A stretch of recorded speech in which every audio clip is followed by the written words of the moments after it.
3 meses después de enterrar a mi marido, contraté a un equipo para demoler la bodega del patio trasero que él tanto amaba. Estaba en el mercado cuando sonó el teléfono. Era el contratista y su voz temblaba. «Señora, deje lo que está haciendo y venga ahora mismo.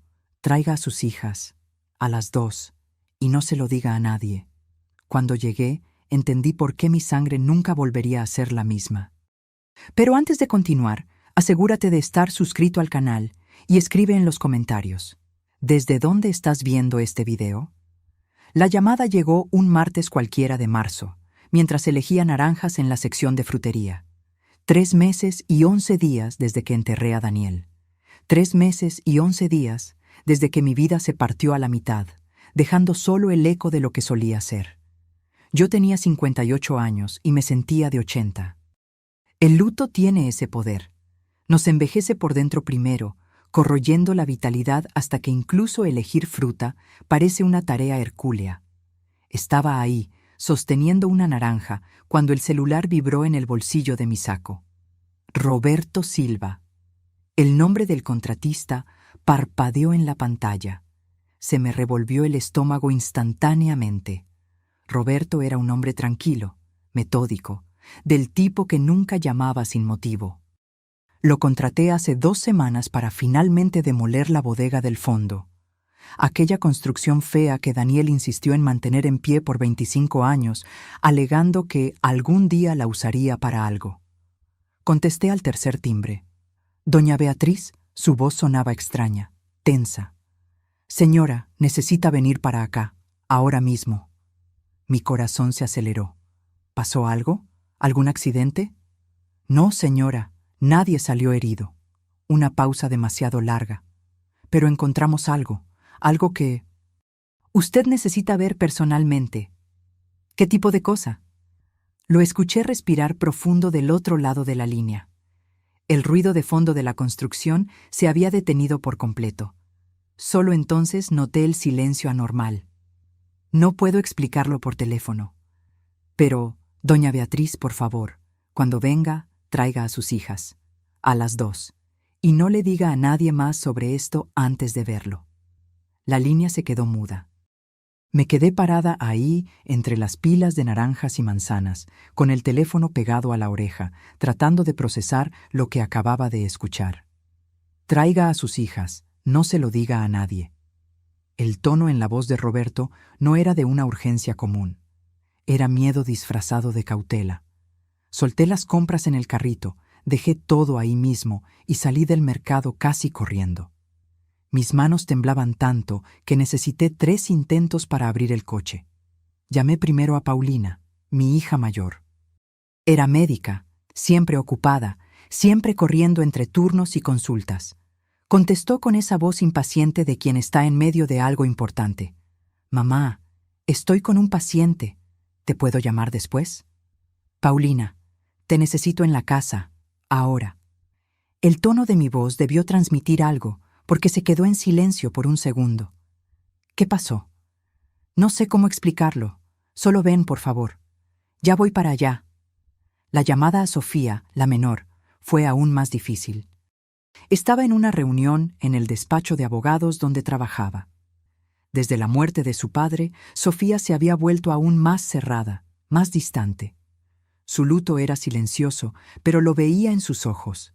Ese vacío que yo reconocía porque vivía dentro de mí también.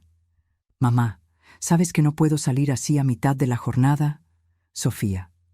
Mi voz salió más firme de lo que esperaba. «Te lo estoy pidiendo. Te necesito». Hubo una pausa. Luego, en voz baja: «Está bien, voy para allá». Manejé por las calles conocidas de Cuernavaca con el piloto automático encendido. Mi mente hervía con posibilidades, ninguna tenía sentido. ¿Qué podría haber encontrado Roberto en una bodega vieja que exigiera la presencia de mis 2 hijas? ¿Qué tipo de descubrimiento venía acompañado de un pedido de silencio? Daniel construyó esa bodega justo después de que nos mudamos a la casa, hace 26 años. Era ingeniero civil, un hombre práctico y organizado. Decía que necesitaba un espacio propio para guardar herramientas y materiales de trabajo. Pero con el tiempo, La bodega se convirtió en algo más. Se volvió una especie de santuario particular. Un lugar donde pasaba horas los fines de semana, moviendo cosas que yo nunca supe exactamente qué eran. Yo respetaba eso. Todos necesitan su rincón, pensaba. Nunca cuestioné, nunca invadí. Ahora, mientras subía la pendiente que llevaba a mi casa, una sensación gélida recorría mi espalda. ¿Cuántas cosas dejamos de preguntar por respeto? ¿Cuántos silencios aceptamos por amor? El coche de Paulina ya estaba estacionado en la entrada cuando llegué. Ella estaba apoyada en el cofre, de brazos cruzados, todavía con la bata blanca sobre la ropa. Su cabello oscuro estaba recogido en un chongo apresurado y tenía esa expresión preocupada que heredó de mí. «¿Qué está pasando?», preguntó en cuanto bajé del coche. «No lo sé todavía. Vamos a esperar a tu hermana». Sofía llegó 15 metros después, manejando demasiado rápido como siempre hacía cuando estaba nerviosa. Era la versión femenina de Daniel. Los mismos ojos castaños intensos, el mismo ceño fruncido cuando estaba concentrada. A los 32 años, cargaba el peso del mundo en los hombros y se rehusaba a compartirlo con nadie. «¿Alguien me va a explicar?», dijo, azotando la puerta del coche con más fuerza de la necesaria. Miré a mis dos hijas, tan diferentes, tan mías, y me di cuenta de que no tenía respuesta. «Vamos a descubrirlo juntas». Roberto nos esperaba en el portón que daba acceso al patio trasero de la propiedad. 2 obreros estaban con él, ambos con expresiones cuidadosamente neutrales, pero vi cómo desviaban la mirada cuando nos acercamos. Lo que sea que hubieran encontrado, los había perturbado. «Doña Beatriz», Roberto se quitó el casco, revelando el cabello canoso pegado por el sudor. «Señoritas». Asintió hacia mis hijas. Parecía haber envejecido 10 años desde la última vez que hablamos, hace 2 días. «¿Qué encontraste, Roberto?». Tragó saliva. «Es mejor que se los muestre». La bodega estaba parcialmente demolida. La pared frontal había sido derribada, exponiendo el interior que yo raramente veía. Herramientas oxidadas, estantes polvorientos, cajas amontonadas de cualquier forma. Pero no fue eso lo que Roberto quería mostrarnos. Nos guió hasta el fondo, donde habían comenzado a romper el piso de concreto para verificar la cimentación antes de la demolición completa. Y fue ahí, donde el concreto se había partido, que el mundo como lo conocía empezó a desmoronarse. Había una trampilla. No solo una trampilla. Una entrada cuidadosamente construida, disfrazada bajo el concreto. La tapa de metal estaba ahora expuesta, con un sistema de cerradura que parecía demasiado profesional para ser obra casera. Cuando golpeamos con el mazo aquí, Roberto señaló las grietas en el concreto alrededor. El sonido retumbó diferente, vacío. Cavamos alrededor y encontramos esto. Mi corazón latía tan fuerte que dolía. ¿La abriste? «No, señora. Pensé que debía verla usted primero, con sus hijas». Paulina se acercó, se puso de cuclillas al lado de la trampilla. «Esto es una cámara subterránea. ¿Papá construyó una cámara subterránea y nunca nos dijo?». Sofía estaba pálida. «Mamá, ¿tú sabías de esto?». Sacudí la cabeza, incapaz de articular palabras. 26 años. 26 años casada con un hombre que, aparentemente, mantenía secretos literalmente enterrados bajo nuestros pies. «Tiene una cerradura», observó Roberto. «Digital, código de 4 dígitos». Me acerqué con las piernas temblorosas. La cerradura parpadeaba en rojo, esperando la combinación correcta. 4 números. ¿Qué números elegiría Daniel? «Intenta con la fecha de aniversario de bodas», sugirió Paulina, con la voz entrecortada. Marqué 1508. La luz permaneció roja. «¿Su cumpleaños?», intentó Sofía. 2304. Rojo nuevamente. Mi mente corría. ¿Qué código usaría Daniel? Algo significativo, pero no obvio. Algo que... De repente, recordé. Una conversación antigua, justo después de que nació Sofía. Daniel contándome sobre una superstición tonta que tenía desde niño. Su número de la suerte, decía, era la suma de los días de nacimiento de sus hijas. Paulina nació el día 12, Sofía el día 19. Con dedos temblorosos marqué 3112. La luz parpadeó en verde. Un clic mecánico resonó en la tarde silenciosa. La trampilla se desbloqueó. Nadie se movió por unos segundos. Nos quedamos ahí, las tres, mirando esa tapa de metal como si fuera una bomba a punto de estallar. En cierto sentido, era exactamente eso. Roberto dio un paso al frente. «Déjeme abrirla, señora». Pero Paulina ya se estaba moviendo. «No, nos toca a nosotras». Sujetó el asa de la tapa, una barra de metal resistente, y tiró.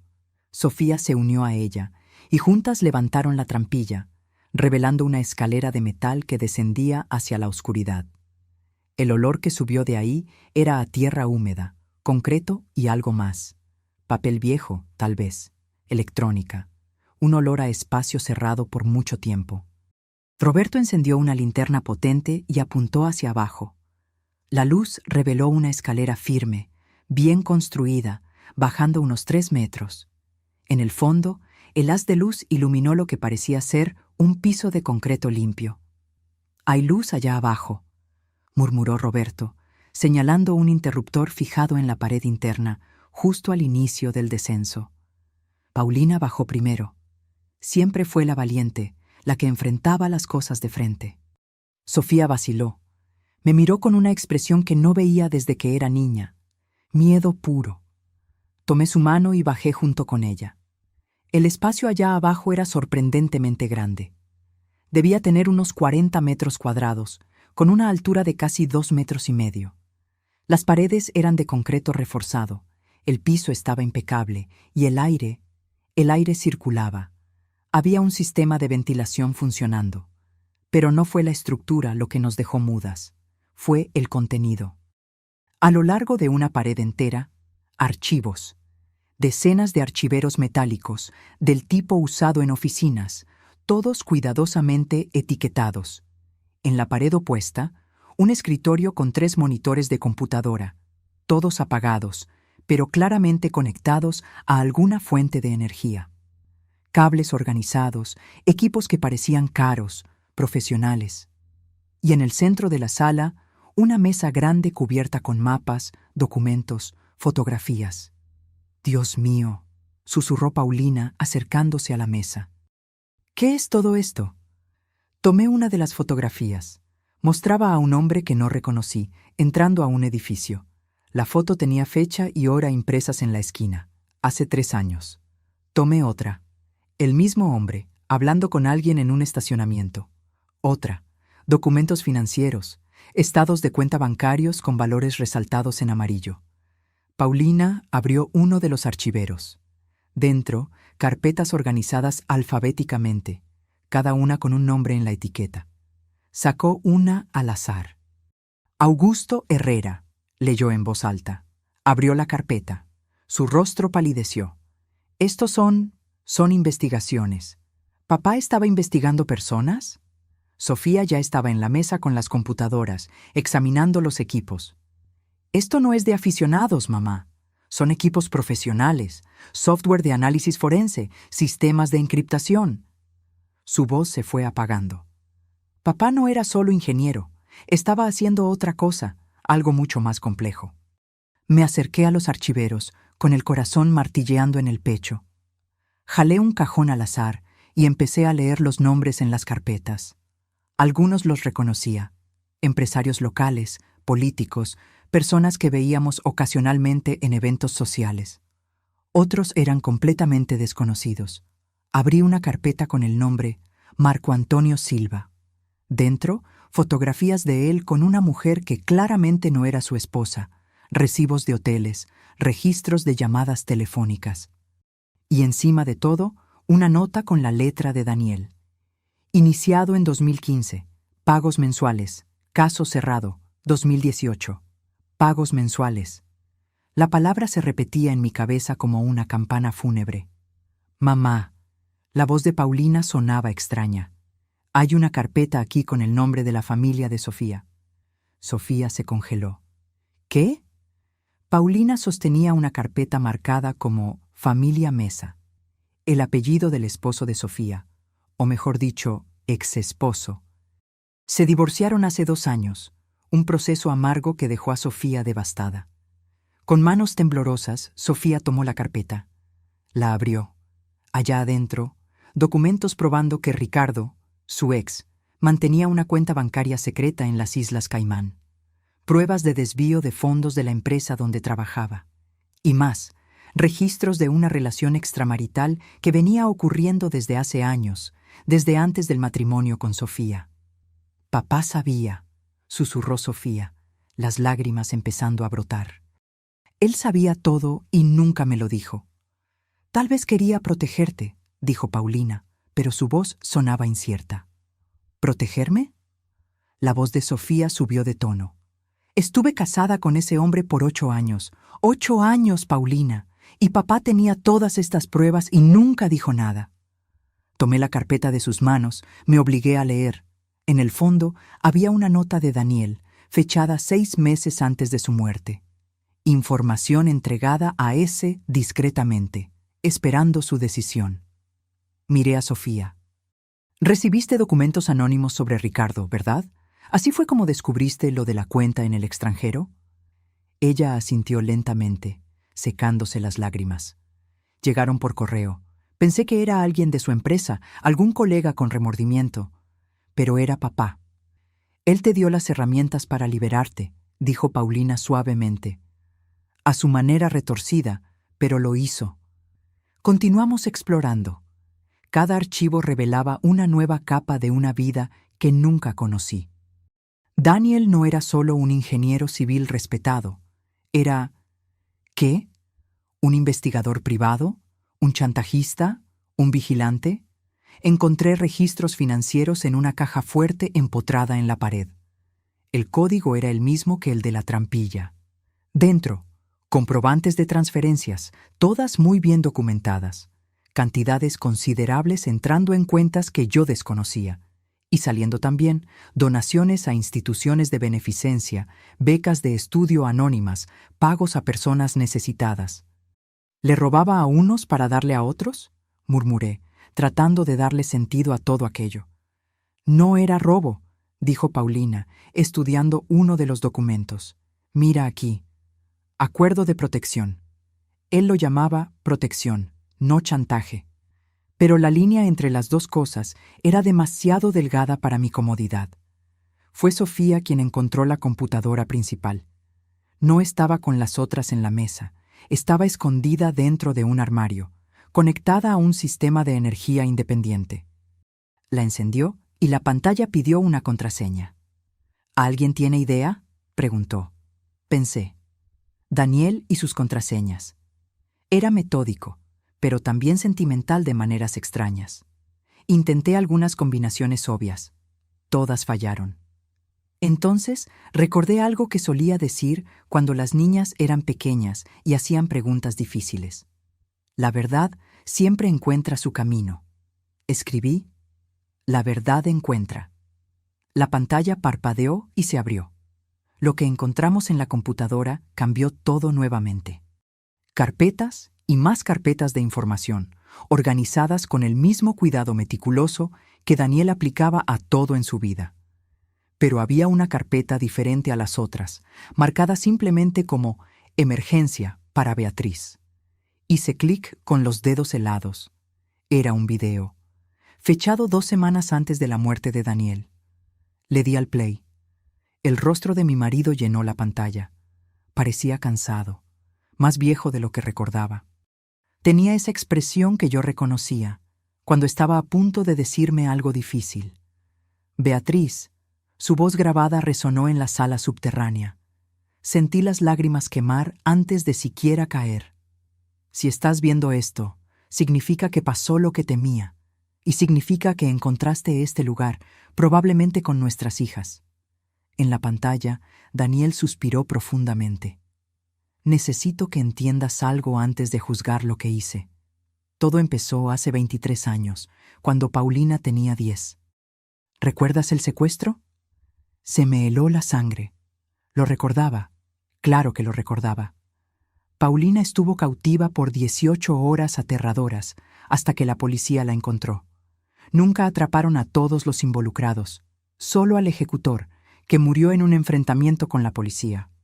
Los otros involucrados nunca fueron capturados porque eran personas poderosas, continuó Daniel en la pantalla. Descubrí quiénes eran. No intencionalmente.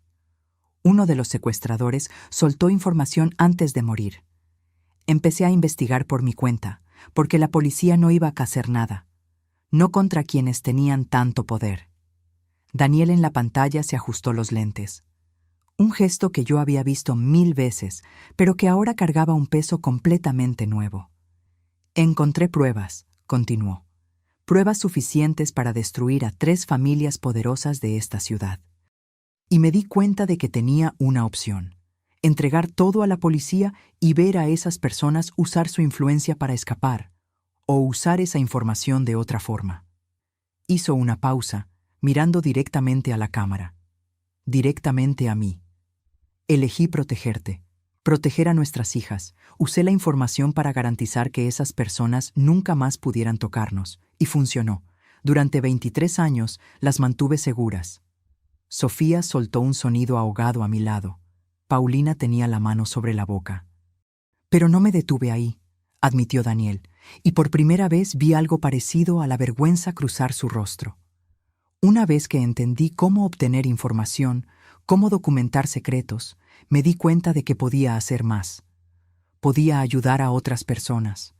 Aquella mujer que era golpeada por su marido, pero no tenía pruebas para el divorcio. Conseguí las pruebas para ella. El empresario que estaba siendo extorsionado por un socio corrupto. Le di lo que necesitaba para liberarse. Se inclinó más cerca de la cámara. Pero sí, Beatriz, cobré por mi trabajo. Cobré bien. Y usé ese dinero para hacer lo que la ley no hace: redistribuir. Le quité a los que robaban y se lo di a quienes lo necesitaban. Financié tratamientos médicos, pagué deudas de personas honestas en apuros, les di a niños pobres la oportunidad de estudiar. Mi cabeza daba vueltas. Robin Hood. Mi marido creía que era una especie de Robin Hood moderno. Sé lo que estás pensando, dijo Daniel, como si pudiera leer mi mente a través del tiempo, que no tenía derecho a decidir quién merecía justicia y quién merecía castigo. Tienes razón, pero lo hice de todos modos, porque el sistema le falló a nuestra familia una vez, y no confiaba en que no fallara de nuevo. La pantalla tembló cuando cambió de posición. Si estás viendo esto, probablemente estoy muerto, y si estoy muerto, hay una buena posibilidad de que no haya sido natural. Sentí que el suelo se movía bajo mis pies. Paulina me sostuvo del brazo. Hace 3 semanas recibí una amenaza. Alguien descubrió lo que hacía. Alguien que tiene mucho que perder si todo se expone. Me dieron a elegir: entregar todos los archivos y desaparecer, o enfrentar las consecuencias.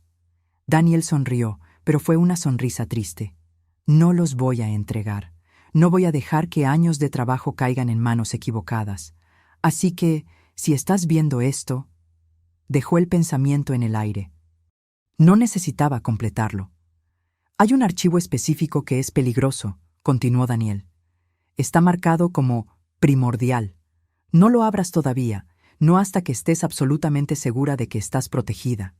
Porque ese archivo menciona nombres, personas poderosas, peligrosas, y si saben que tienes acceso a él, harán cualquier cosa para silenciarte. Mi corazón latía tan rápido que dolía. ¿Dónde está ese archivo? Como respondiendo a mi pregunta, Daniel en la pantalla dijo: el archivo está encriptado en una memoria USB dentro de la caja fuerte. La contraseña es algo que solo tú sabes, Beatriz. La respuesta a la pregunta que me hiciste en nuestro primer viaje juntos cuando nos perdimos en Guanajuato. ¿Te acuerdas? Me acordaba. Teníamos 22 años, saliendo apenas desde hacía 3 meses. Nos perdimos por completo en los callejones históricos, muriendo de risa por nuestra propia incompetencia. Yo pregunté: ¿a qué le tienes más miedo en el mundo? Él respondió sin dudarlo: a no poder proteger a quienes amo. Hay una cosa más. Daniel en la pantalla me miró directamente de nuevo, y sus ojos estaban húmedos. Beatriz, Eres la persona más fuerte que conozco, más fuerte que yo. Sé que descubrir todo esto te va a lastimar, te va a hacer cuestionar cada momento que pasamos juntos. Pero necesito que sepas, cada decisión que tomé, cada acción que ejecuté, fue porque te amé. Te amé a ti y a nuestras hijas más que a mi propia vida. Se inclinó para apagar la grabación, pero se detuvo. ¿Y Beatriz? Si vienen por ti, no tengas miedo de usar todo lo que está aquí, toda la información, toda la prueba.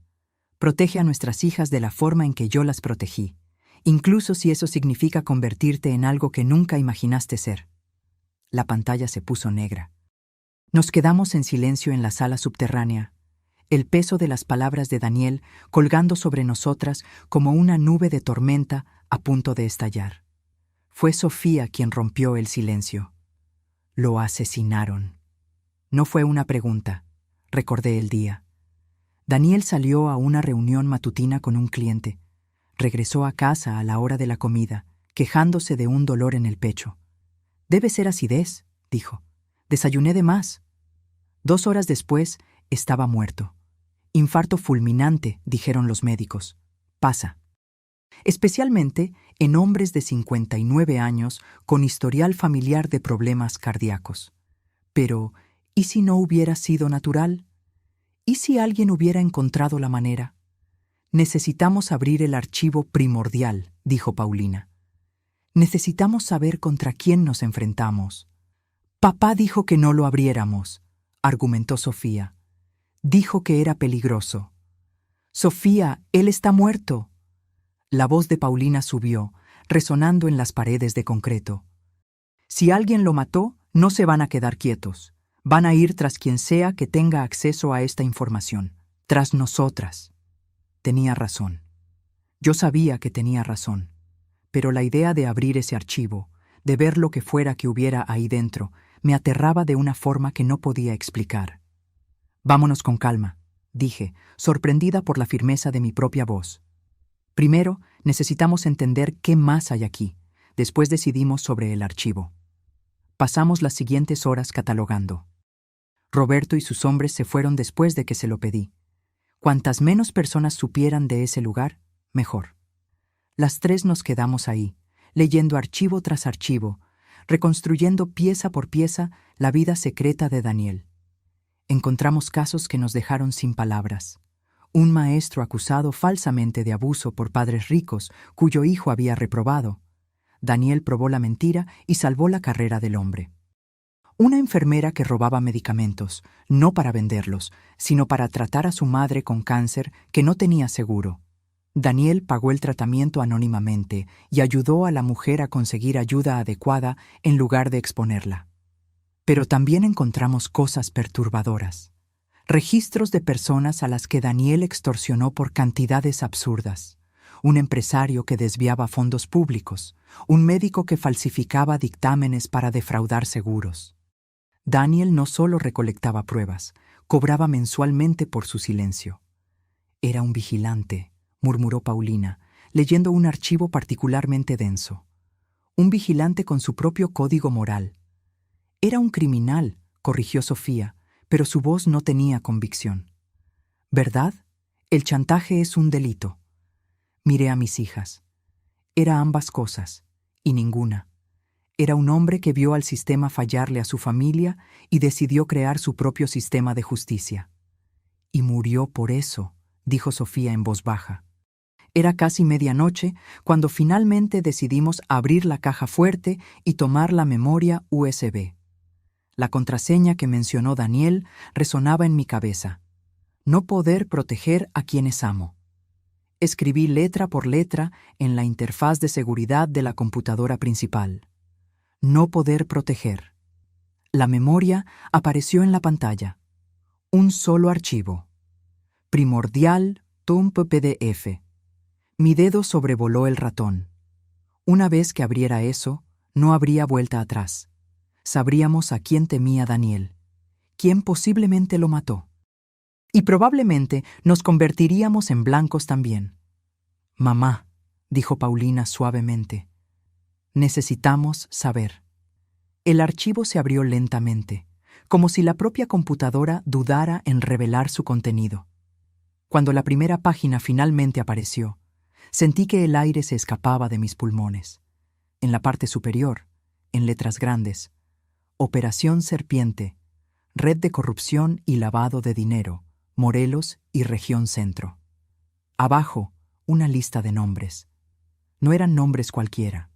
Eran nombres que yo conocía, que veía en los periódicos, a los que saludaba en eventos sociales: jueces, fiscales, jefes de policía, empresarios, un regidor, 2 diputados locales. Dios mío, susurró Sofía, es toda la élite de la región. Daniel lo había documentado todo con el cuidado meticuloso que aplicaba a todo. Transferencias bancarias rastreadas a través de cuentas offshore, grabaciones de conversaciones, algunas claramente obtenidas de forma ilegal, fotografías de reuniones secretas, contratos fraudulentos, licitaciones amañadas, un imperio de corrupción que se extendía por décadas, y en el centro de todo, coordinando, conectando todas las piezas, Eduardo Méndez. El nombre me golpeó como un puñetazo en el estómago. Eduardo Méndez, el hombre que estuvo en el funeral de Daniel, el hombre que me tomó la mano y me dijo que estaba ahí para lo que necesitara, el hombre que era juez del Tribunal Superior de Justicia y conocido por su integridad inquebrantable. Era amigo de papá, dijo Paulina con la voz vacía de emoción. Jugaban tenis juntos todos los domingos. No eran amigos, me di cuenta con una claridad dolorosa. Daniel lo estaba vigilando, recolectando pruebas. Continuamos leyendo. Eduardo Méndez no era solo corrupto, era la columna vertebral de toda la operación. Usaba su posición para garantizar que ciertos casos se archivaran, que ciertas empresas ganaran licitaciones, que personas específicas escaparan de investigaciones. A cambio, recibía un porcentaje de todo, y Daniel tenía pruebas de absolutamente todo. Mira la fecha de la última nota de papá, dijo Sofía, señalando el pie de una página. 3 semanas antes de morir, la misma época que mencionó haber recibido amenazas. La nota decía: Méndez descubrió lo de los archivos. Programó reunión para mañana. Estoy seguro de que intentará negociar. Debo decidir si expongo todo o si mantengo las cosas como están por la seguridad de la familia. No había más notas después de esa. La reunión, murmuré. Ese cliente que fue a ver la mañana que murió, no era un cliente. Era Eduardo Méndez, completó Paulina. Sofía ya estaba tecleando frenéticamente en la laptop. Necesito revisar algo. Accedió a registros públicos, cruzó información. Su rostro palideció. Mamá, Eduardo Méndez tiene un hermano. ¿Saben qué es? Se me revolvió el estómago. ¿Qué? Médico legista. Fue él quien firmó el acta de defunción de papá. La habitación pareció dar vueltas. Todo encajaba con una precisión aterradora.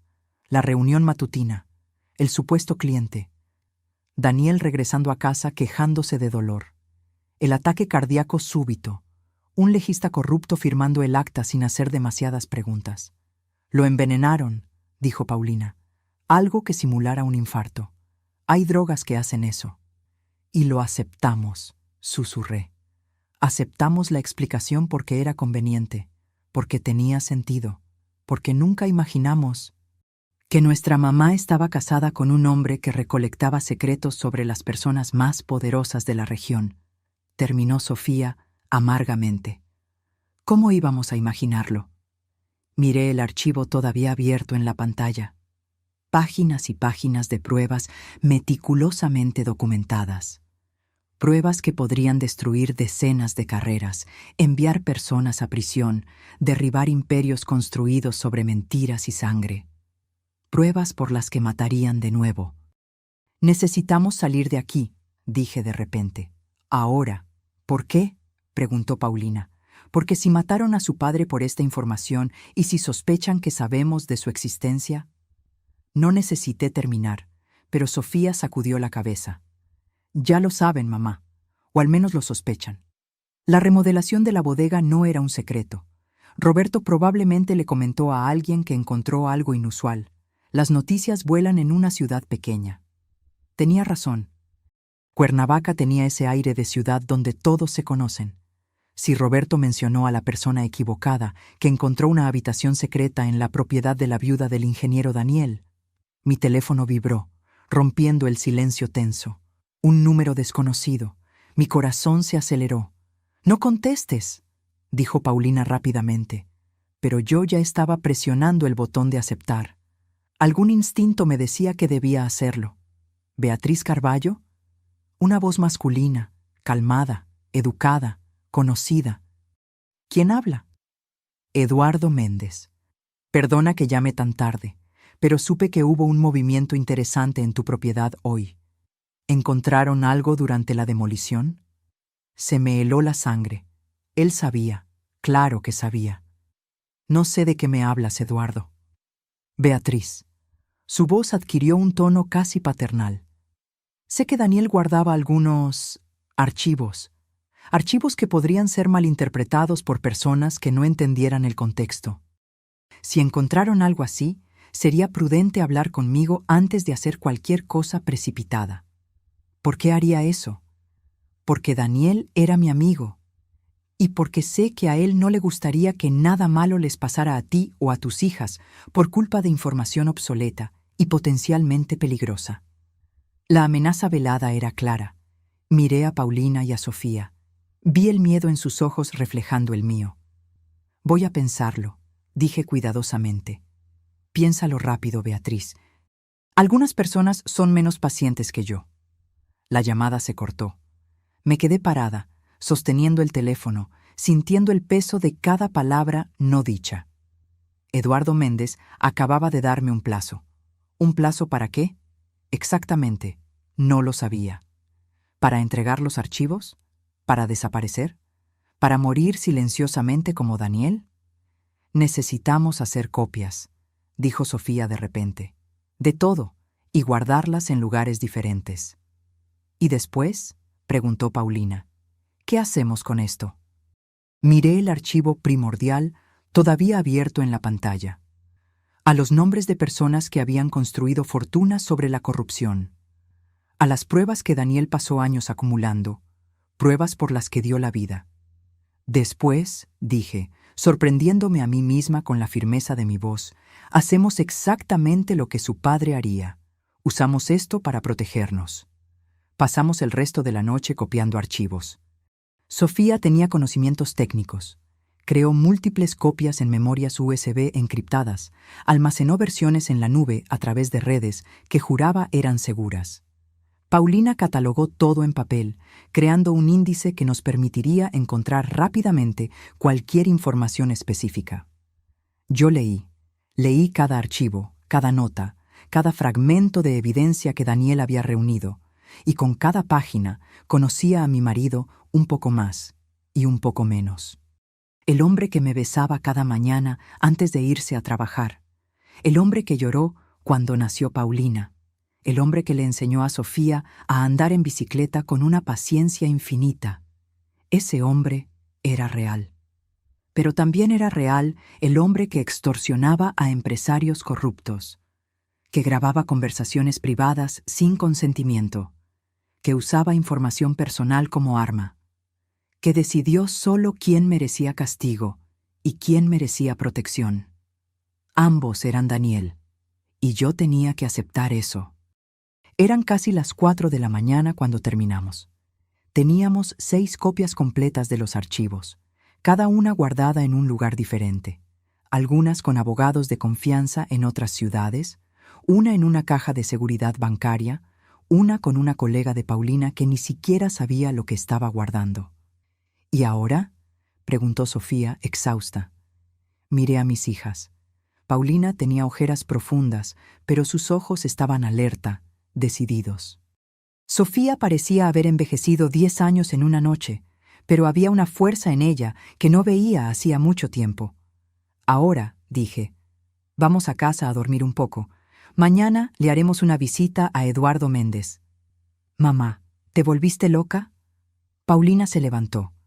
Literalmente te amenazó hace unas horas. Exactamente. Y necesita entender que no somos blancos fáciles, que tenemos todo lo que tenía su padre, y más. que si algo nos pasa a cualquiera de nosotras, todo saldrá a la luz inmediatamente. Destrucción mutua asegurada, murmuró Sofía. Como hacía papá, asentí. Como hacía papá. Dormí 3 horas. Soñé con Daniel, pero no era el Daniel que yo conocía. En el sueño, estaba en esa sala subterránea, rodeado de archivos, y cuando se volteaba hacia mí, su rostro estaba cubierto por sombras que yo no podía disipar. Desperté con el sol saliendo, bañando la habitación en una luz dorada que parecía cruel en su normalidad.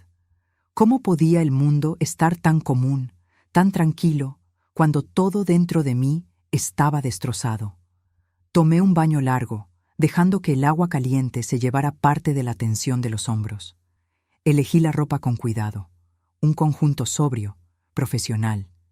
Necesitaba parecer en control, aunque por dentro estuviera aterrorizada. Paulina y Sofía llegaron a las 9. Habíamos acordado que iríamos juntas. La unión hace la fuerza, dijo Paulina. Y protección, añadió Sofía. Es más difícil hacer desaparecer a 3 mujeres que a una. La oficina de Eduardo Méndez estaba en el centro histórico, en una casona colonial bellamente restaurada. Irónico, pensé, cómo el dinero de la corrupción pagaba la preservación de la historia. La secretaria pareció sorprendida con nuestra llegada sin previo aviso. El licenciado Méndez está en una reunión. Dígale que Beatriz Carballo está aquí, con documentos que querrá ver. Algo en mi voz debió transmitir urgencia, porque tomó el teléfono de inmediato. 2 minutos después, éramos conducidas a su oficina. Eduardo Méndez se levantó de detrás de su escritorio de caoba maciza. A los 65 años, era un hombre distinguido, cabello canoso perfectamente peinado, traje impecable. El tipo de hombre que inspiraba confianza instantánea. El tipo de hombre que usaba esa confianza para robar. Beatriz extendió la mano. No se la estreché. Su sonrisa falló por una fracción de segundo. ¿Y sus hijas? ¡Qué agradable sorpresa! Podemos ahorrarnos las cortesías, dije. ¿Sabes por qué estamos aquí? Señaló las sillas. Por favor, siéntense. Nos quedamos de pie. Eduardo suspiró, regresó a su silla. Muy bien, vamos directo al grano. Encontraron los archivos de Daniel, y ahora creen que tienen poder. No lo creemos, dijo Sofía, con la voz cortante. Lo tenemos. El poder es una cosa interesante. Eduardo juntó las manos sobre el escritorio. Puede proteger, pero también puede destruir a quien lo posee. Daniel lo aprendió de la manera difícil. Tú lo mataste. No fue una pregunta. Eduardo no lo negó ni lo confirmó. Solo me miró con esos ojos calmados, midiendo, calculando. Daniel tomó decisiones que lo pusieron en una posición insostenible. Tenía información sobre personas que preferirían que esa información permaneciera privada. Y cuando amenazó con hacerla pública, personas como tú, interrumpió Paulina. Como muchas personas, corrigió Eduardo suavemente. Personas con recursos, personas que no dudarían en proteger sus intereses. ¿Nos estás amenazando?, pregunté. Estoy ofreciendo perspectiva. Se reclinó en la silla. Beatriz, son 3 mujeres inteligentes. Ciertamente entienden que no pueden simplemente exponer esta información sin consecuencias. Las personas mencionadas en esos archivos tienen familias, carreras, reputaciones, y algunas tienen muy poco que perder si deciden que la amenaza que ustedes representan necesita ser neutralizada. El aire en la habitación parecía haberse vuelto más pesado. Sofía se movió ligeramente, posicionándose entre Eduardo y yo. Paulina mantenía una postura rígida, pero vi sus manos temblar levemente. «¿Entonces qué propones?», pregunté. «Un acuerdo.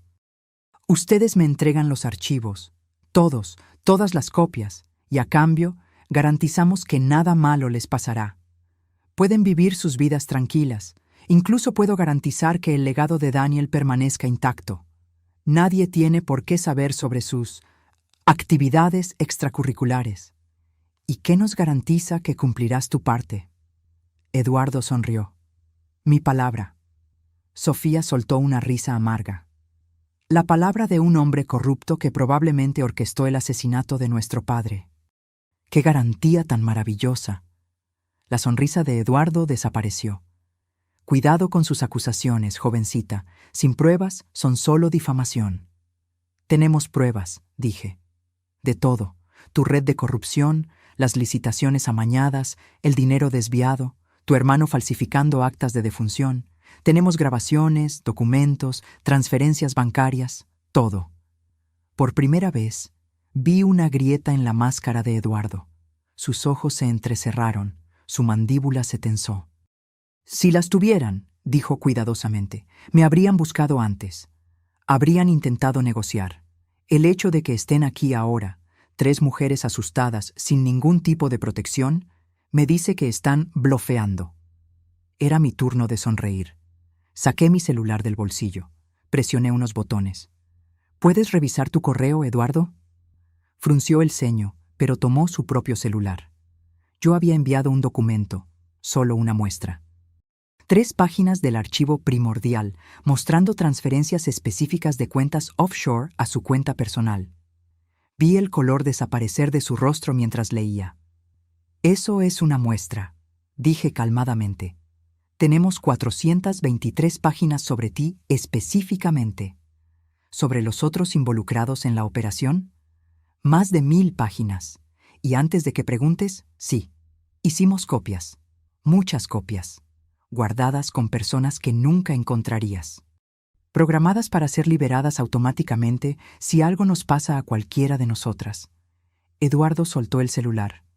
Cuando volvió a mirarme, la cortesía había desaparecido por completo. No saben lo que están haciendo, no saben con quién se están metiendo. Lo sabemos perfectamente, dijo Paulina. Nos estamos metiendo con criminales asustados que finalmente van a pagar por lo que hicieron. Entonces, ¿cuál es su plan? Eduardo se inclinó hacia adelante. ¿Entregar todo a la policía? ¿A la fiscalía? ¿Creen que prosperaría alguna investigación? La mitad de las personas que tendrían que investigar están en esos archivos. Por eso no vamos a ir a la policía, dije. Vamos a ir a la prensa, a periodistas de fuera del Estado, a blogs de investigación, a organizaciones anticorrupción.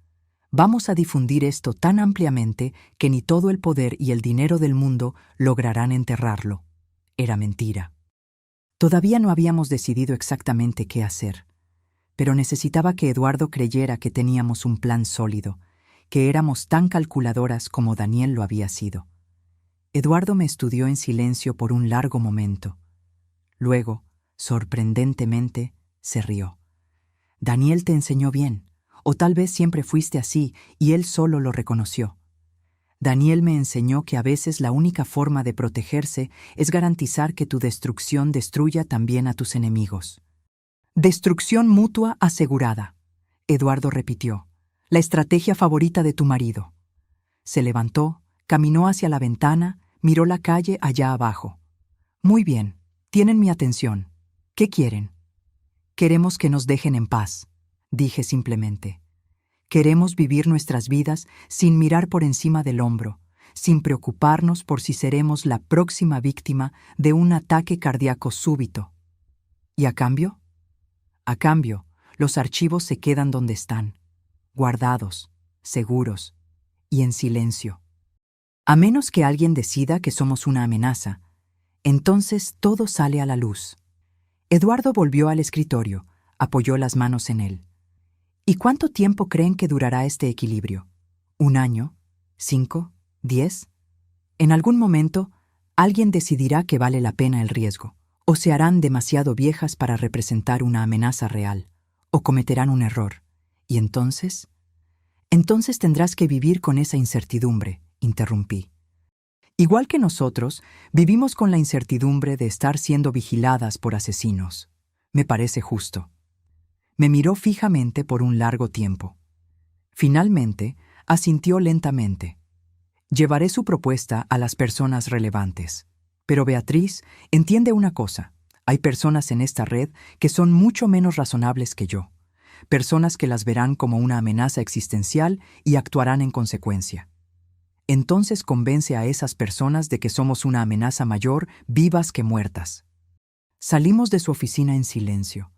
Solo cuando estuvimos en el coche, con las puertas cerradas, Paulina finalmente habló. «Mamá, estuviste increíble allá adentro, pero te das cuenta de que acabamos de declararles la guerra a las personas más poderosas de la región, ¿verdad?» Me doy cuenta. Mis manos temblaban en el volante. ¿Pero qué más podíamos hacer? ¿Entregar los archivos? ¿Vivir con miedo para siempre? No, dijo Sofía desde el asiento de atrás. Hiciste lo correcto. Es exactamente lo que papá habría hecho. Eso era exactamente lo que me preocupaba. Daniel había hecho lo correcto por 23 años. Y miren a dónde lo llevó. Los días siguientes fueron de una tensión silenciosa. Regresamos a nuestras rutinas. Paulina al hospital, Sofía al despacho, yo a la casa vacía que de repente parecía llena de fantasmas. Pero todo había cambiado. Cada sombra parecía sospechosa. Cada coche desconocido en la calle merecía una segunda mirada. Cada llamada de un número extraño hacía que mi corazón se acelerara. Instalamos cámaras de seguridad. Cambiamos las cerraduras. Paulina empezó a dormir en mi casa, en el cuarto de visitas, diciendo que era solo hasta que las cosas se calmaran. Sofía aparecía todos los días después del trabajo, inventando excusas sobre querer revisar algo o necesitar documentos antiguos. Ninguna de nosotras mencionaba el miedo que compartíamos, pero estaba ahí, como un cuarto habitante invisible en cada habitación. Fue un jueves, 6 días después de nuestra reunión con Eduardo, cuando la situación cambió. Estaba en la cocina preparando café cuando sonó el interfón. Las cámaras mostraban a un hombre en la entrada, de unos 50 y tantos años, traje discreto, postura erguida. No lo reconocí. «¿Doña Beatriz Carballo?» La voz sonó por el interfón. «¿Quién es?» «Mi nombre es Fernando Costa. Soy investigador federal.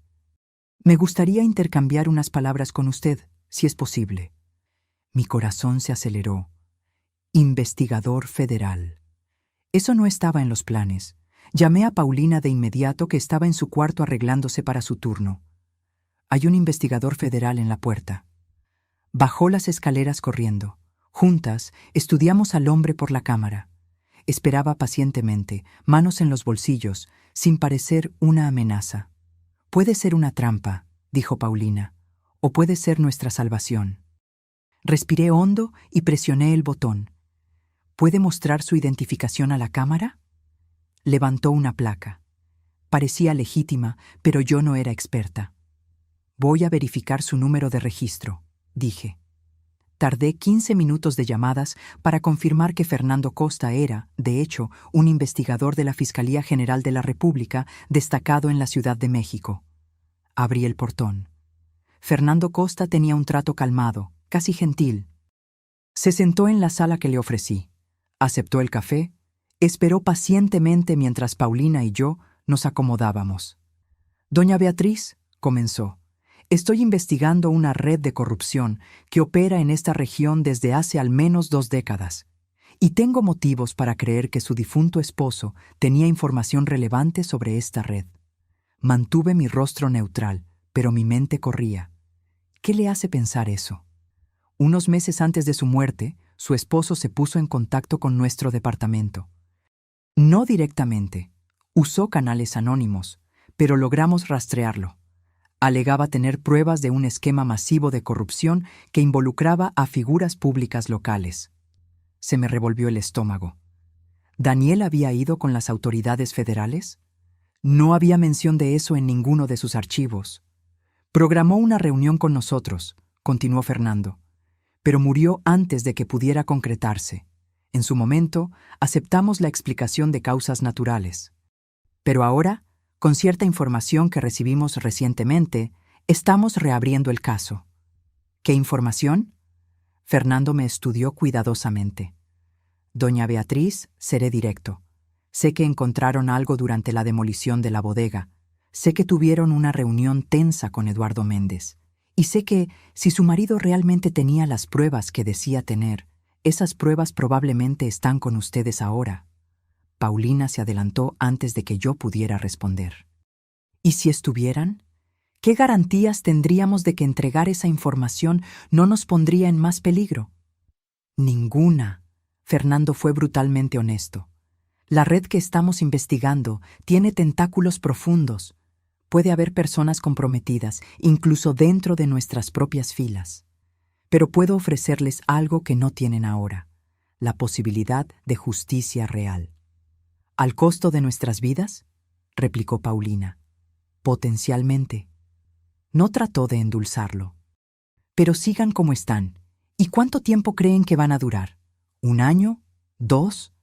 Esas personas no van a desaparecer simplemente porque tengan un acuerdo tácito de destrucción mutua. Tarde o temprano encontrarán una forma de neutralizarlas sin activar los gatillos que configuraron. Sabía que tenía razón. El equilibrio que intentamos establecer con Eduardo era frágil, temporal. Estaba hecho de miedo mutuo y nada más. No duraría. ¿Qué propones?, pregunté. Trabajen conmigo. Entreguen las pruebas, pero hagámoslo de una forma que garantice su seguridad. Protección de testigos, si es necesario. Y vamos a armar un caso tan sólido que nadie escapará. Ni Eduardo Méndez, ni nadie. Protección de testigos significa desaparecer, dijo Paulina lentamente. Nuevas identidades, nuevas vidas. No volver a ver a nuestros amigos, a nuestros colegas. Sí. Fernando no trató de que pareciera mejor de lo que era. Miré por la ventana, hacia el jardín que Daniel y yo plantamos juntos hace tantos años, los rosales que él cuidaba con tanto cariño, el árbol de guayaba que plantamos cuando nació Sofía. Una vida entera construida en este lugar. Necesito tiempo para pensarlo, dije finalmente. Fernando asintió. Entiendo. Pero no tarde mucho. Cuanto más tiempo tengan esas personas para organizarse, más peligroso se vuelve. Se levantó, sacó una tarjeta de su bolsillo. Mi número directo. Llame a cualquier hora. Después de que se fue, Paulina y yo nos quedamos sentadas en silencio por mucho tiempo. ¿Qué vamos a hacer?, preguntó finalmente. Voy a llamar a tu hermana. Necesitamos decidir esto juntas. Sofía llegó en 20 minutos. Le contamos todo sobre la visita de Fernando Costa. Escuchó en silencio, su rostro volviéndose progresivamente más pálido. Protección de testigos, murmuró cuando terminamos. Desaparecer por completo. O seguir como estamos y esperar que Eduardo cumpla el acuerdo, dijo Paulina. Un acuerdo hecho con un asesino, señaló Sofía.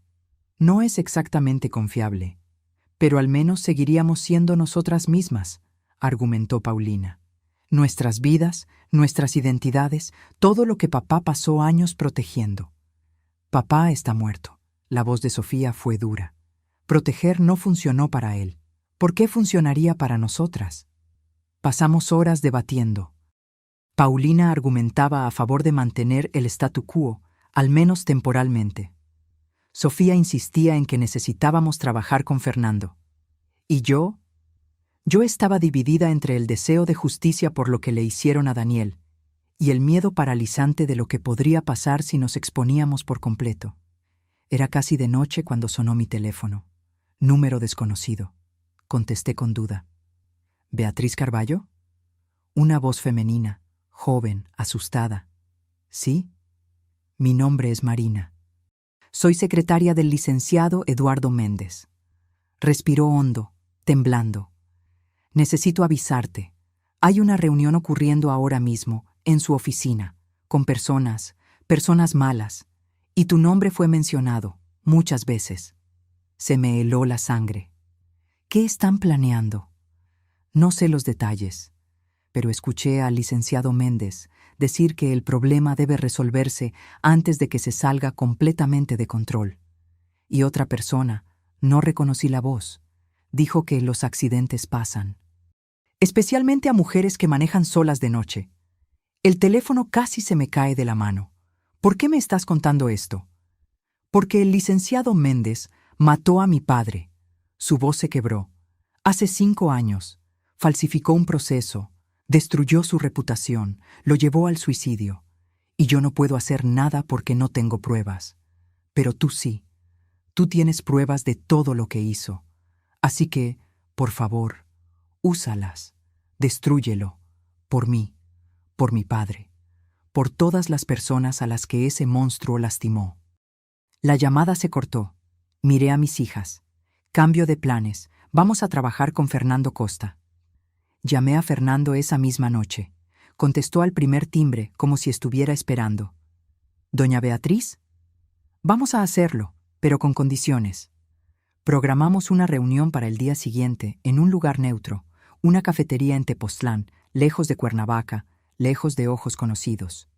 Fernando llegó con una colega, una investigadora llamada Patricia, que tenía ojos afilados y un trato directo al hablar. Pasamos 6 horas en esa cafetería, yéndonos solo cuando el dueño empezó a dar señales de que quería cerrar. Mostramos muestras de los archivos, cuidadosamente seleccionadas, nada que comprometiera nuestro poder de negociación por completo, pero lo suficiente para probar que teníamos exactamente lo que decíamos tener. Fernando se puso pálido mientras leía. Patricia silbó bajo. Esto es más grande de lo que imaginábamos. ¿Cuántas personas están involucradas?, preguntó Fernando. Directamente, 47, dijo Sofía, que se había memorizado los números. Indirectamente, si contamos a todos los que se beneficiaron o facilitaron de alguna forma, más de 100. Dios mío. Y todos ellos van a querer que desaparezcamos, añadí. Por eso nuestras condiciones no son negociables. Protección total, las 24 horas, hasta que esas personas estén tras las rejas. Y garantías de que los archivos se usarán adecuadamente, no se archivarán ni se manipularán. Fernando y Patricia intercambiaron miradas. Vamos a necesitar involucrar a la Fiscalía Especializada en Combate a la Corrupción, dijo él, y probablemente crear un grupo de tarea específico. Esto es demasiado grande para manejarse localmente. ¿Cuánto tiempo?, preguntó Paulina. ¿Para montar el operativo? Unas semanas. ¿Para arrestar a todos? Meses, tal vez años. Los casos de corrupción como este son complejos. Semanas, repetí. Semanas en las que vamos a estar en su radar, vulnerables.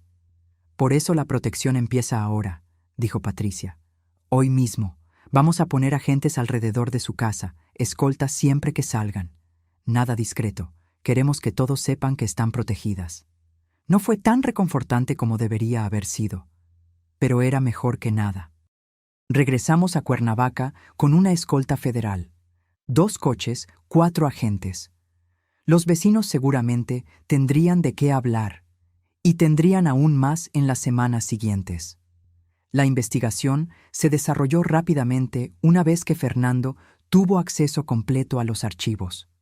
Crearon una fuerza de tarea con investigadores de fuera del estado, gente de Jalisco, Nuevo León, la capital, personas sin conexiones locales, sin vínculos que pudieran comprometer el proceso. Fui interrogada decenas de veces. Tuve que volver a contar cada detalle sobre cómo encontramos la habitación subterránea, sobre las conversaciones que tuve con Eduardo Méndez, sobre todo lo que Daniel me contó o dejó de contar a lo largo de los años. Paulina y Sofía pasaron por lo mismo. Era exhaustivo, traumático, revolver la vida de Daniel, exponer sus secretos, ver al hombre que amábamos ser diseccionado por extraños que veían solo a un criminal sofisticado, no a un esposo dedicado y padre amoroso. Pero era necesario. Los primeros arrestos ocurrieron 3 semanas después. No Eduardo Méndez. Él era el objetivo principal. Necesitaban un caso blindado. Pero otros. Un empresario que desviaba recursos públicos. 2 funcionarios de adquisiciones que amañaban procesos. Un contador que lavaba dinero. Y con cada arresto, la tensión aumentaba. Dejamos de salir de casa sin necesidad absoluta. Paulina pidió licencia en el hospital. Sofía trabajó desde casa. Yo vivía rodeada de agentes federales, mi propia casa transformada en una especie de fortaleza. Fue un martes, 6 semanas después de entregar los archivos, cuando la bomba finalmente explotó. Literalmente. Eran las 6 de la mañana. Estaba en la cocina preparando café cuando el ruido me lanzó al suelo. Vidrios rompiéndose, madera partiéndose, el sonido ensordecedor de una explosión. Los agentes invadieron la casa en segundos. Paulina bajó corriendo. Sofía gritaba desde su habitación. El coche de uno de los agentes, estacionado frente a la casa, estaba envuelto en llamas. «¡Todos al fondo de la casa!», gritó el líder del equipo de seguridad. «¡Ahora!». Nos amontonamos en el baño más interno mientras los agentes registraban la propiedad. Minutos después, que parecieron horas, llegó la señal de que todo estaba despejado. El coche bomba estaba claramente dirigido a los agentes, no a nosotras. Un mensaje, un aviso. «Podemos llegar a ustedes cuando queramos». Fernando llegó en 30 minutos, furioso. «Se acabó. Se van a una casa de seguridad. Hoy mismo». «No», dije. Parpadeó. «¿Cómo que no? Si nos vamos ahora, ellos ganan. Nos asustaron, nos hicieron correr y se van a sentir más confiados». Miré por la ventana el coche que aún humeaba. «No, nos quedamos, pero aceleramos el proceso. ¿Cuánto falta para que arresten a Eduardo Méndez?» «La orden se está preparando. 2 días, tal vez 3. Entonces, en 2 días, esto se acaba». Me volteé hacia él. «Y hasta entonces, ustedes doblan la seguridad. Si quieren guerra, tendrán guerra». Paulina me miró como si nunca me hubiera visto antes. «Mamá, ¿estás segura?». No estaba segura de nada. Estaba aterrorizada, pero también estaba harta. Harta de esconderme, de vivir con miedo, de dejar que hombres como Eduardo Méndez controlaran mi vida igual que controlaron la de Daniel. Absolutamente, mentí. Las siguientes 48 horas fueron las más largas de mi vida. La casa parecía un búnker militar. Agentes en cada rincón. Cámaras por todas partes. Patrullajes constantes. Y entonces, finalmente, en la mañana del jueves, Fernando llamó. «Arrestamos a Eduardo Méndez hace 1 hora, y a otros 6 junto con él. El operativo fue un éxito completo». Sentí que mis rodillas flaqueaban. Paulina me sostuvo. Sofía soltó un sollozo. «¿Se acabó?», susurré. «No por completo. Todavía faltan otros por arrestar, juicios que llevar a cabo». Pero la columna vertebral de la red se rompió. El resto se va a desmoronar. Se acabó. No del todo, pero lo suficiente. Lo suficiente para respirar. Los meses siguientes fueron un torbellino de audiencias, declaraciones, titulares. La Operación Serpiente, como la prensa empezó a llamarla, dominó las noticias por semanas. Cuernavaca estaba en el centro de uno de los mayores escándalos de corrupción de la década. Y yo estaba en el centro de todo. Querían convertirme en heroína, la viuda valiente que expuso la corrupción. Pero no me sentía como una heroína. Me ponía exhausta, destruida y reconstruida tantas veces que apenas reconocía a la mujer que me devolvía la mirada en el espejo. Eduardo Méndez fue condenado a 23 años de prisión. Su hermano, el legista, confesó haber falsificado el acta de defunción de Daniel a cambio de una reducción de pena. Confirmó que Daniel fue envenenado, una droga específica que simula un ataque cardíaco y se descompone rápidamente en el cuerpo. Justicia. Daniel finalmente tuvo justicia, pero eso no lo trajo de vuelta. Decidimos vender la casa. Demasiados recuerdos malos ahora, encimándose a los buenos. Paulina compró un departamento en Guadalajara, cerca de un hospital donde consiguió una plaza. Sofía se mudó a la Ciudad de México, empezó de cero en un despacho especializado en derechos civiles. Y yo me quedé con un departamento más pequeño en Tepoztlán, en un edificio discreto donde nadie me reconoce, o al menos fingen no reconocerme, lo que es casi igual de bueno. Todavía tengo copias de los archivos de Daniel, guardadas como él habría querido, pero no puedo verlas sin sentir una mezcla compleja de emociones. Orgullo por el bien que intentó hacer, rabia por la forma en que lo hizo, tristeza por el precio que pagó, amor, siempre amor, incluso ahora, incluso sabiendo todo. 6 meses después de los arrestos, recibí una carta, sin remitente, enviada desde algún lugar de San Luis Potosí. Dentro, una hoja de papel con palabras escritas con una caligrafía que no reconocí. Daniel me salvó la vida una vez. Usó su información para librarme de un hombre peligroso cuando la ley no pudo. Nunca se lo agradecí porque él pidió que no lo hiciera. Pero ahora que su historia se está contando, quiero que sepa, su marido no era perfecto, pero era bueno. Usted y sus hijas lo demostraron al hacer lo que él no pudo, traer verdadera justicia. Lloré leyendo eso. Lágrimas que venía aguantando por meses finalmente brotaron. Daniel no era un héroe ni un villano. Era humano, imperfecto y brillante, asustado y valiente, equivocado y acertado al mismo tiempo. Y amé cada versión de él, incluso aquella que nunca conocí por completo hasta después de que se fue. Paulina me visita una vez al mes. Sofía, cada 2 meses. La Ciudad de México está más cerca, pero su trabajo es demandante. Hablamos a diario. La experiencia nos unió de formas que nunca imaginé posibles. Pasamos por el infierno juntas y salimos del otro lado aún de pie, todavía unidas. A veces, cuando estoy sola de noche, imagino a Daniel en algún lugar, viendo todo lo que hicimos. ¿Estaría orgulloso? ¿Enojado por haber expuesto sus secretos? ¿Aliviado de que finalmente podamos vivir sin mirar por encima del hombro? Creo que estaría orgulloso. Orgulloso de que usamos lo que nos dejó no para perpetuar su sistema, sino para terminarlo, para traer la justicia real que él nunca confió que el sistema pudiera dar. Demostramos que estaba equivocado en algunas cosas y en lo correcto en otras, principalmente sobre nosotras, sobre nuestra fuerza, sobre nuestra capacidad de sobrevivir. Lo último que hice antes de dejar la casa fue volver a la habitación subterránea una última vez. Vacía ahora, todos los archivos confiscados como evidencia. Solo concreto desnudo y silencio. Me quedé ahí, en ese espacio que Daniel construyó para proteger sus secretos, para protegernos. Gracias. Susurré a las paredes vacías. Y adiós. 3 palabras que significaban todo. Gratitud por lo que hizo, perdón por lo que no hizo, y liberación del peso de cargar con sus secretos. Subí la escalera por última vez. Cerré la trampilla. Lo dejé todo atrás. Afuera, Paulina y Sofía me esperaban. Mis hijas, mi fuerza, mi razón para seguir. Miramos juntas la casa una última vez antes de partir.